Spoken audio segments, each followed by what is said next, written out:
Welcome to the VitalDocTalk podcast, and today we have Dr. Mike Roizen. He's a phenomenal doctor. He's been co-authoring books with Dr. Oz. He's been on national television. He's been running his own practice for many years now. In fact, I grew up on his U book series. My mom actually bought all of them, and I read quite a few. Yeah, so welcome to the show, Dr. Mike. How are you doing? How have you been? I've been very well, thank you. It's a interesting and changing time, but other than the stress from that, what can I say? I've been trying to influence the politicians in as subtle ways I can to on the what we expect from the coronavirus and what that means from the economic standpoint. Yeah, I frankly I do not know at all, and I don't know if you have any idea of what is what's coming down the line or what's going to transpire. But you said you were trying to influence the politicians, right? So we expect the virus is going away now, if you will. We said sometime between mid-March and April, if it followed the other coronaviruses, 7 of the 8 other common coronaviruses, it would go away or get much less infective. It doesn't go totally away, but gets much less infective, which means that people under 50 can be totally released, meaning they have very low risk of disease, especially if they're taking a baby aspirin morning and night with a bunch of water, and don't do extreme sports. So the point is that clotting is the main factor when they get the rigors that increases that process, but the hospitals can be able to handle that load. Under 65, if you're not morbidly obese, don't have a BMI greater than 39.9, looks like you have a very low risk. And then from 65 to 80, it's the comorbidities. And then above 80, they got to socially distance and be able to protect themselves. Now, we should get we have about an 80% chance of getting a successful treatment out of the 70 treatments in, if you will, randomized controlled trials by pharma and others now. If we fail in that, it'll come back in September 15th to October 15th. We'll have to be prepared for that, and we'll end up with more socially distancing. And then sometime around December, with luck, we should get the first of the vaccines, and the second shot of that, if you will, or the second shot that we hope to get immunization by the end of February. So that's the time course. And what that means is that if you don't open up by May 15th, you'll get more deaths from despair, depression, drug overdose, suicides, because of the economy closing. If you look at the way the London Business School estimates, it estimates that 35% of small businesses, which is what drives growth in jobs and has at least 20% of all jobs, will never reopen if you stay closed longer than a month and a half. And if you stay closed 2.5 months, that is till June, it will be that 57% of those never reopen. That will create a huge problem. So we got to open and then hope or figure out what to do for September while we have the 3 or 5 months to plan for it. Well, have you heard anything about like a second wave of the virus coming back around October, November? Well, we'll come back around. I mean, in other words, it goes south. It looks like this is going south as predicted for summer. It's a reverse, if you will, reverse travel of what we have in the winter from Ohio. Many people go down to Florida in the winter. This goes down past Florida to the southern hemisphere in the summer. So it looks like it's doing that. Unfortunately, that means it's going to come back. And if you look from the 1918-19 plague, that it was a second time around when they didn't do much preparation for it that really got them in trouble. Yeah. So, Dr. Mike, what do you think doctors should be doing during the coronavirus? Because, you know, they've been impacted a lot, and a lot of their practices have been, you know, hit hard.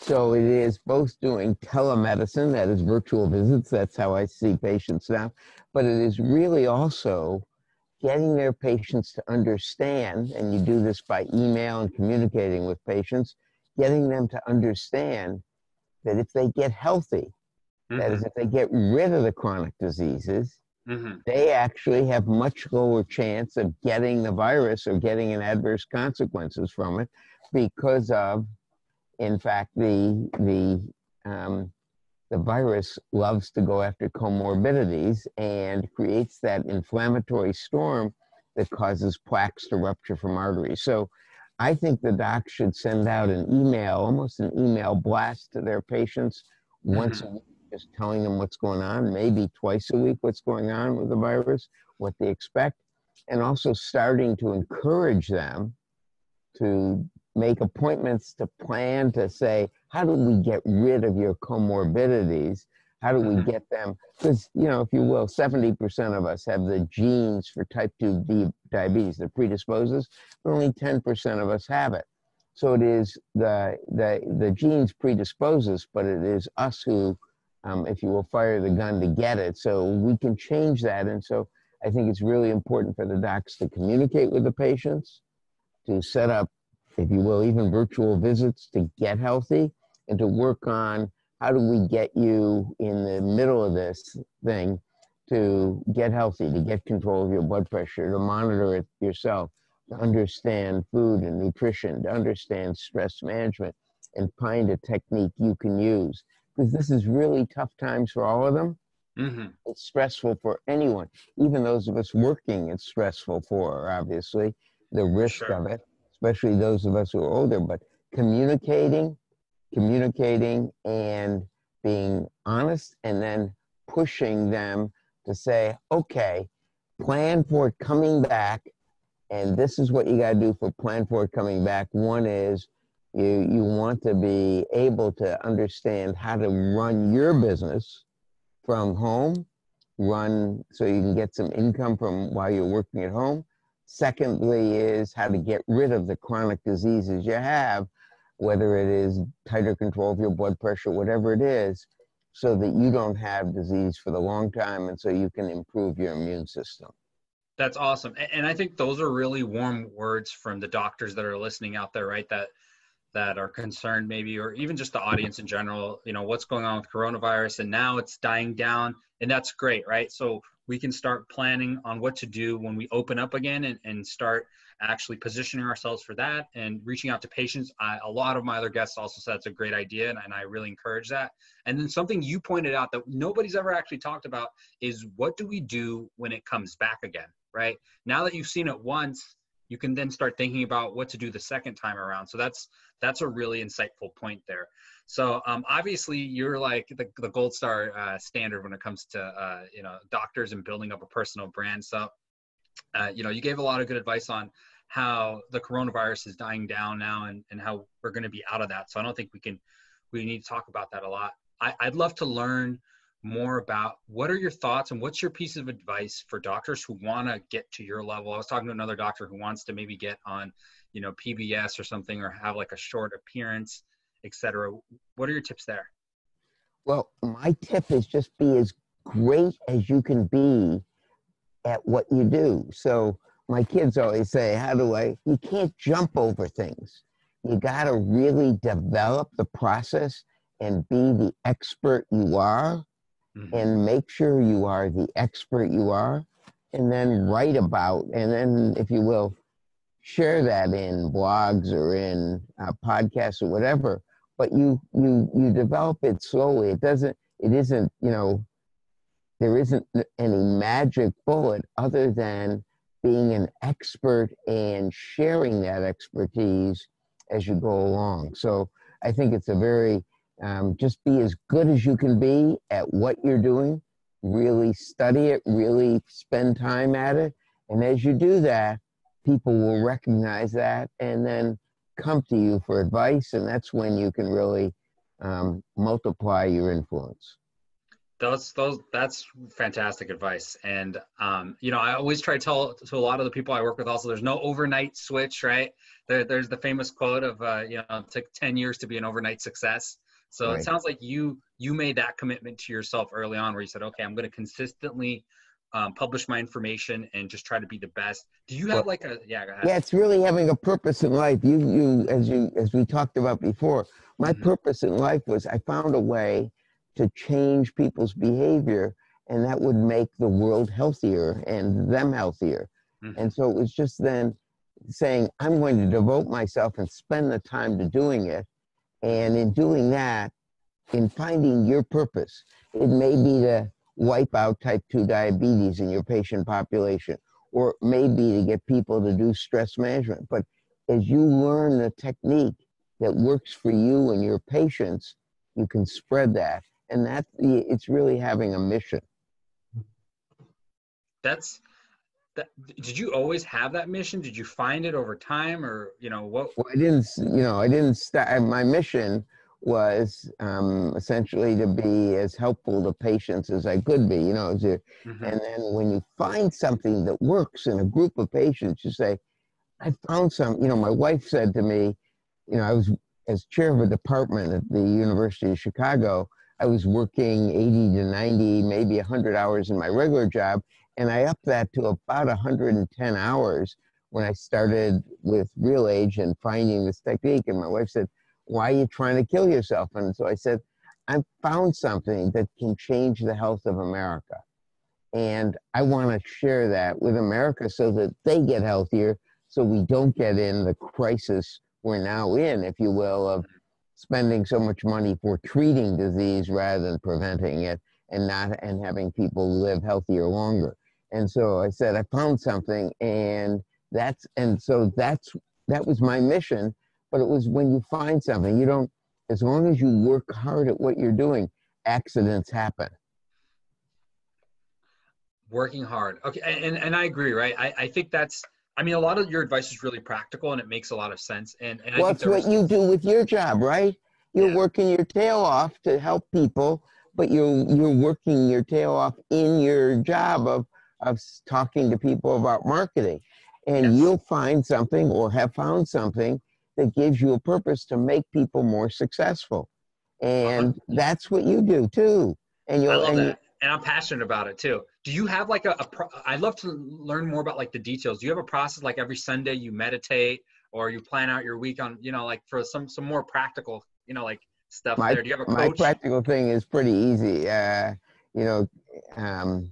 It is, I have a set time for those things that help me stay healthy.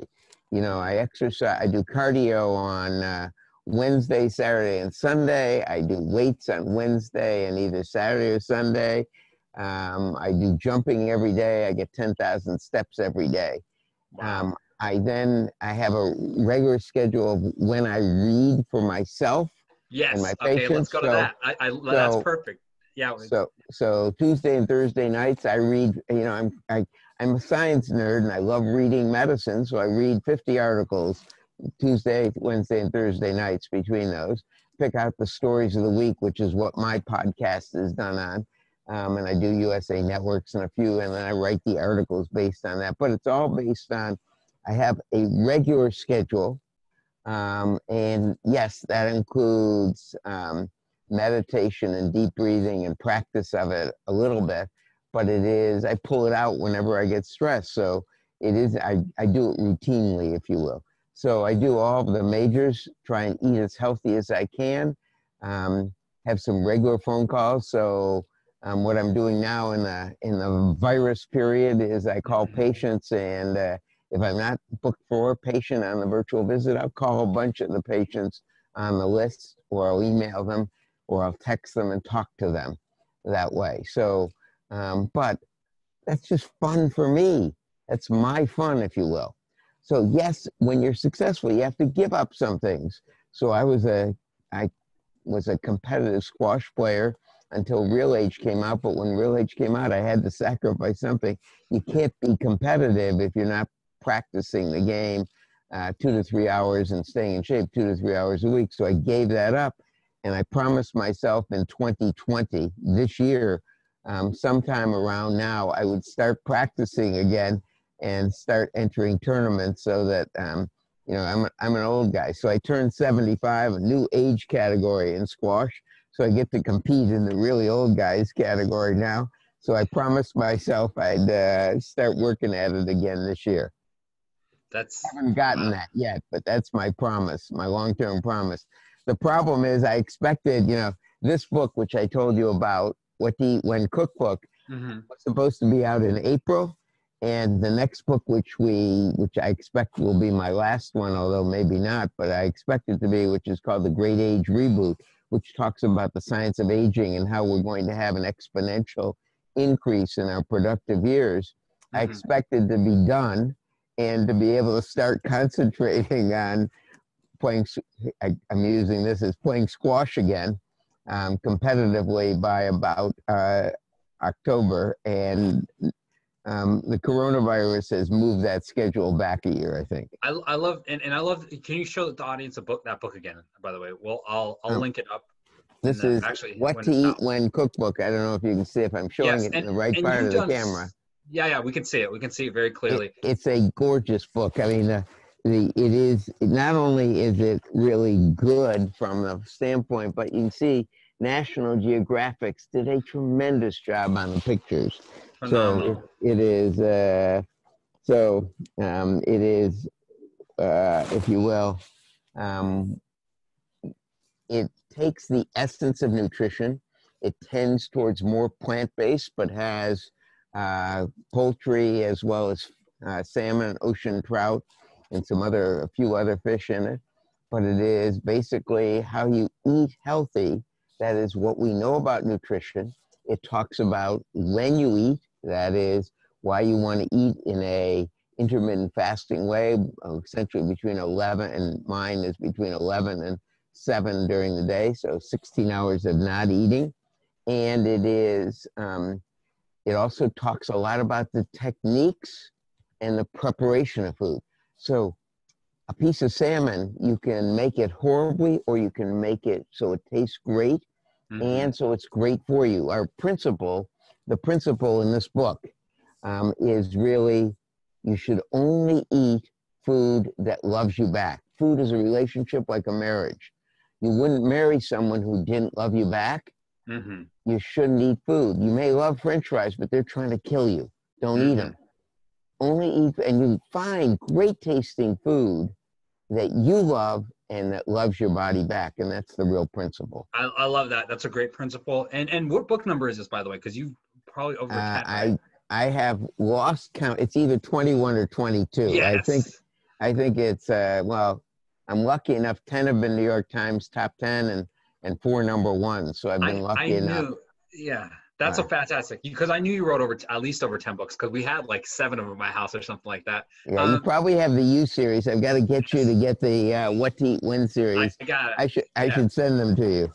I'll definitely, that would be phenomenal. And regardless, I'll get it. You ought to email me your mom's name and address, and I'll send them to her since she's the U fan. Yes, she is. She's a huge fan. So tell me, so for the doctors listening out there that are just trying to ask like one book they want to write, what are some of your tips on writing books? Do you have like every Friday you write for 30 minutes, or like what are your thoughts on book writing in general? Because you're a great author, obviously, 10 bestsellers. Dr. Oz is the one. I used to do it myself, but then when I started working with Dr. Oz, he taught me we would get it so that we had a chapter, half of a chapter that we would share with each other. Every Thursday night, we'd review them on Friday evening. We'd start working at 5 p.m., often go to 11 or midnight. I would review his, he would review mine, be very critical. We'd correct them, and then we'd start at 7 a.m. Sunday, and we'd go till whatever time we were done, 11 p.m., whatever it was, and grind it out, and go over the research and grind it out. So it is a grind, but it's a fun grind because you get to read research, you get to stay up to date, He corrects me, I correct him. It's all done. And then you try and make each other laugh. Because the book is no fun if the audience doesn't laugh, right? So the trick with all of our books is to make health fun with subtleties and puns, etc. But that was all. But it is so. Sometime from Sunday through Thursday, you did the research, you did the writing, and you had to grind it out. So yeah, you had to figure out when in the week.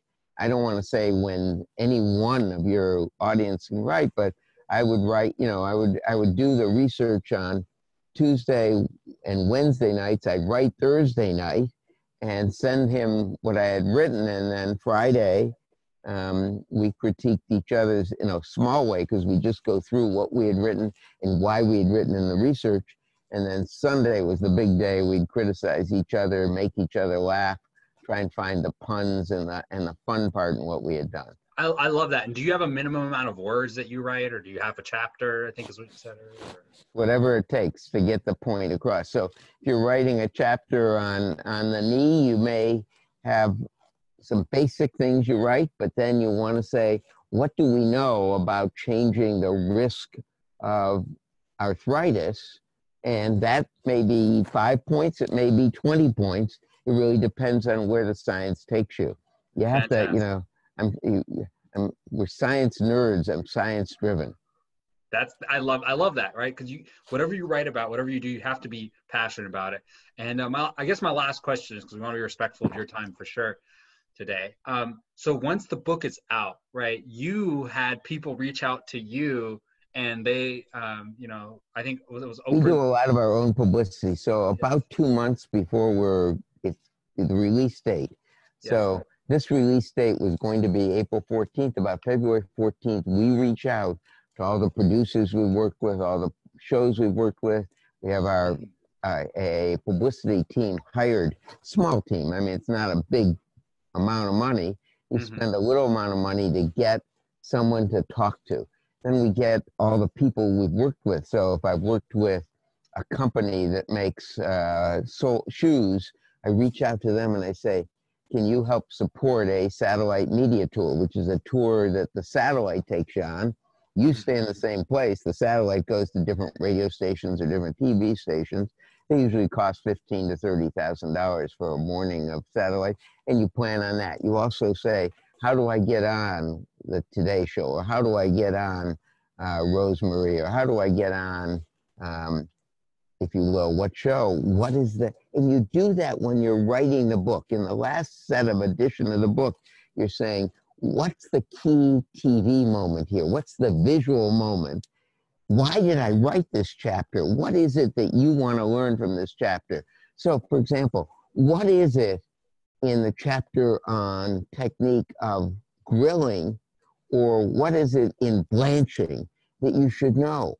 And one of the key points is, and it's great visual, you got to squeeze the water out when you cook the vegetables in order to get them to be crisp when you take them out of the freezer after you blanch them.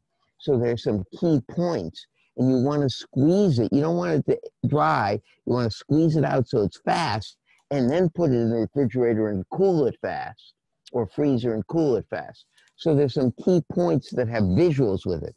So as you're writing it, you say, how do I sell this to the TV producer as a great way for their audience to learn something key that I've got in the book? There always are things that are key that have visuals, and that's what you plan on in the last 2 editions. We go through about 20 editions of each chapter in writing a book. Ridiculous, right? But in the last 2 editions, 1819 or 1920, you figure out what are the visuals for TV and plan on those. That is a lot of work. And I'm sure, and you got like I'm sure you got like a team behind you, et cetera, right? And for the doctors out there, maybe the people that are just starting up, I would say if you can't get, pay $15,000 to $30,000, et cetera, and have a PR team, very minimally though, there's a big hint he dropped. He spends at least 2 months before it launches building up that network. And he's obviously has 10 10 bestsellers and a huge network. He builds that up. So I would recommend you guys do the same, right? Build up your network and spend that 2 months promoting. So that's fantastic. And Dr. Mike Roizen, I could just show us the book one more time, and where should people find you? The easiest way for the book and is at wenway.com, wenway.com, and that'll get you referred to any of the other books as well. The books are all on Amazon or barnesandnoble.com, bn.com, or wherever you get books at. That's where the books are. But wenway.com is Dr. Prue Payne and my website for the Wenway series of books. Awesome. Thank you so much for coming on the show, and you were Thank phenomenal. you, Vlad. Thank you, guys. Awesome.